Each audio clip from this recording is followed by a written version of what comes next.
بسم الله الرحمن الرحيم. halka waxa la jooga imaamka oo maanta khudbada uu lahaa halka doorka horena uu ku sugnaa halkan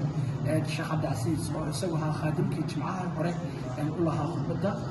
kutubtan oo jooga ay dhantahay 100 kutub ayaa ururka Ikhlaas Imaam Naciim wala Soomaaliyeed kaligiisa ku sugan ay soo gaarsiiyeen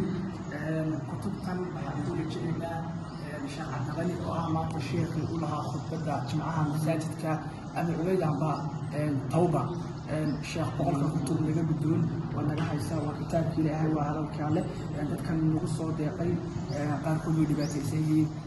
ودل دبتين بكسبيين وقالنا يضبط حين الكسبيين إله سبحانه وتعالى وحكبر لنا أجي دبعتها سيدنا كتب القبر الشيخ عبدالغني النسوري لله حمد عقد القبر وحدث يوم خلق لا يبدله وحن دقنا مساجد من بيننا مركب مساجد بعض من بين إن شاء الله تعالى قصة وخلق ولا يبدل حمد الله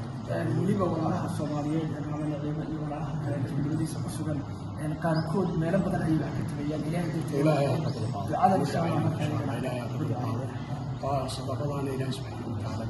لقد وجدت بعض المسلمين إن شاء الله تعالى صلى الله عليه وسلم. هذا هو إلى فتح الخير وحنا كنا لبعتن كتب وكمل الكتب تي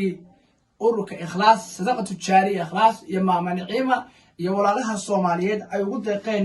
masaajid kamida masaajidada Hargeysa oo la dhaahdo Tawba amba Abu Ubayda iyo sidoo kale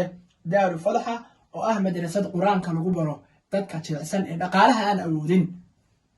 kutubta waa 20 waxaana loogu talagalay in 20 qof oo kamida dadka aadka u jilicsan ee goobtan malcaamad ah Quraanka iyo hadalka eeba lagu baro in maamulka dugsiga uu gudoonsiiyo sida ay kutubta aad u akhristaan ururka Ikhlaas sadaqa jaariya deeqdan ay soo gaarsiisay masaajidka Tawba waxa aad uga mahadceliyay maamulka dugsiga isagoo sheegay in kutubta la gaarsiin doono dadka ku sugan masaajidka isla markaasina ay akhrisan doonaan